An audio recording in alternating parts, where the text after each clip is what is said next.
Hi friends, welcome to Sara's kitchen. இன்றைக்கி நம்ம பார்க்க போகிற ரெசிபி என்னன்னு பார்த்தீங்கன்னா பூரி மசால் அதான் செய்ய போகிறோம். வாங்க எப்படி செய்யலான்னு பார்க்கலாம். பார்த்தீங்கன்னா நான் 2 உருளைக்கிழங்கு இதை தோல் உரித்து வச்சுக்க போகிறேன். பாருங்கள், தோல் உரிச்சாச்சு. இப்போ அடுத்து என்ன செய்ய போகிறோம் பார்த்தீங்கன்னா, இந்த மாதிரி நசுக்கி விட்டுக்கலாம். ரொம்ப கஷ்டமாக இருந்தால் நீங்கள் இந்த மாதிரி ஃபோக் கூட வச்சு நசுக்கிக்கலாம். ரொம்ப சுலபமாக இருக்கும்.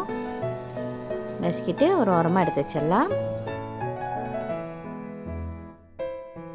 அடுத்தது தேவையான பொருட்கள் பார்க்கலாம். கருவேப்பிலை, வெங்காயம், 2 பச்சை மிளகாய், இஞ்சி சிறு துண்டு நசுக்கி வச்சுருக்கேன்.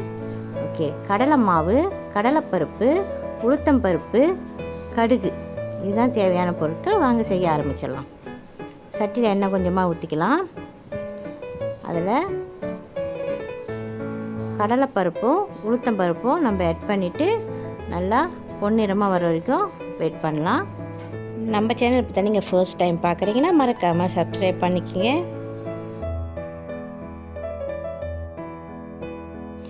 அதே டைமில் நம்ம என்ன செய்ய போகிறோம் பார்த்திங்கன்னா, ஒரு ஸ்பூன் நம்ம கடலை மாவு எடுத்துருந்தோம். அதை கொஞ்சமாக தண்ணி ஊற்றி கரைச்சி வச்சுக்கலாம். இப்போ கடுகு ஆட் பண்ணிக்கலாம். கடுகு பொரியிற வரைக்கும் வெயிட் பண்ணலாம்.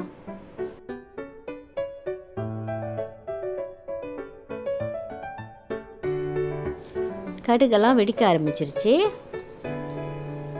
பாருங்கள். இப்போ நம்ம என்ன செய்ய போகிறோம் பார்த்திங்கன்னா, வெங்காயம், பச்சை மிளகாய், கருவேப்பிலை எல்லாத்தையும் நம்ம ஆட் பண்ணிக்கலாம்.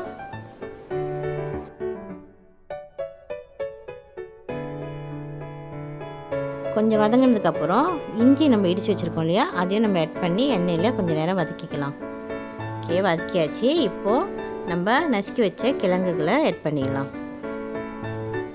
பண்ணி நல்லா மிக்ஸ் பண்ணி விட்டுலாம். நம்ம கிழங்கு வேக வைக்கும் போது நான் கொஞ்சமாக உப்பு ஆட் பண்ணியிருந்தேன். இப்போ கொஞ்சமாக மஞ்சள்தூள் ஆட் பண்ணிக்கலாம்.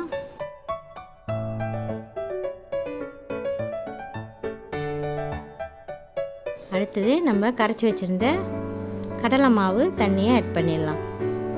உங்களுக்கு எவ்வளோ அளவுக்கு நீங்கள் தண்ணி ஆட் பண்ணுறீங்களோ உங்களுக்கும் உங்களுக்கு அந்த கிரேவி கொஞ்சம் கூட வரும்.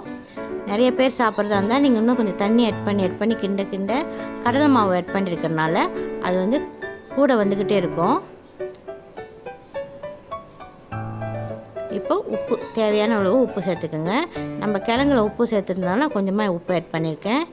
நீங்கள் கிழங்குல வேக வைக்கும்போது உப்பு சேர்க்கலைன்னா நீங்கள் பார்த்து ஆட் பண்ணிக்கோங்க. அவ்வளவுதான். பாருங்கள், நமக்கு சூப்பராக ரெடி ஆச்சு கிழங்கு மசாலா பூரிக்கு. வாங்க பூரிக்கு சாப்பிட்டு பார்க்கலாம். இன்றைக்கி நம்ம வீட்டில் பூரி பாருங்கள். ஓகே, பூரியில் நம்ம ஆட் பண்ணி சாப்பிட போகிறோம். நீங்களும் ட்ரை பண்ணி பாருங்கள். இந்த வீடியோ உங்களுக்கு பிடிச்சிருந்தா லைக் பண்ணுங்கள், ஷேர் பண்ணுங்கள். தேங்க்ஸ் ஃபார் வாட்சிங். பாய்.